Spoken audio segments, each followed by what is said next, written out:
各位觀眾大家好，今日同大家快速剖析近期中東局勢升溫背後嘅地緣政治、能源風險同全球格局變化。好多人以為衝突好快完，但今次影響已經深遠到可能改變未來世界秩序。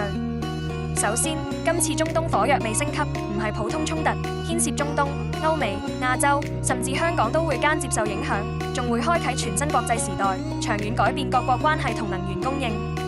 最核心風險就係石油同霍爾木茲海峽。中東係全球能源心臟，局勢一亂，石油供應隨時中斷，輕則油價暴升，通脹加劇，重則引發全球能源危機。呢個係國際社會一直最擔心嘅爆點。想知點樣應對呢啲地緣風險策略？即刻揾我拎啦！記得點讚、追蹤，仲可以分享俾你朋友。好多人以為美國軍力超強，打擊伊朗軍事設施就可以控制局面，但大家忽略咗，伊朗有成2800公里海岸線，覆蓋霍爾木茲海峽同亞曼灣，比香港到北京嘅2200公里更長。想徹底癱瘓佢哋，封鎖航道，遠比想象中難。伊朗而家有無人機、導彈等現代國防，唔係從前任人擺布。美國雖然強，但強唔代表可以隨便達成戰略目標。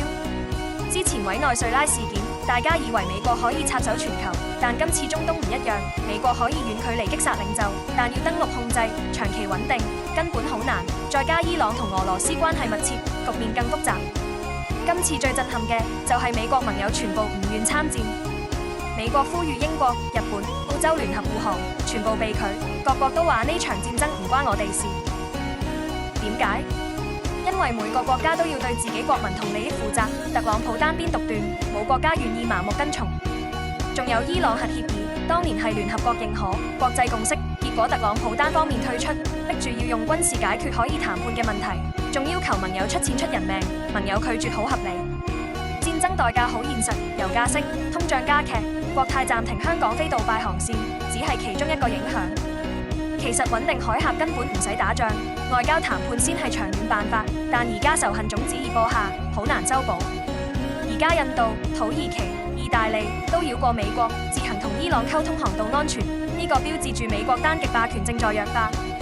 特朗普高估美軍，低估盟友同地區反抗，理由不斷轉變，明顯騎虎難下。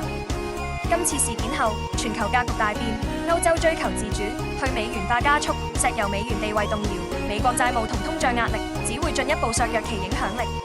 最後總結一句，戰爭從來唔係最好解決辦法，而家嘅世界係命運共同體，無人可以獨善其身。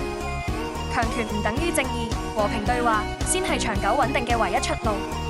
多謝大家收聽，下次再深入分析國際局勢同投資邏輯。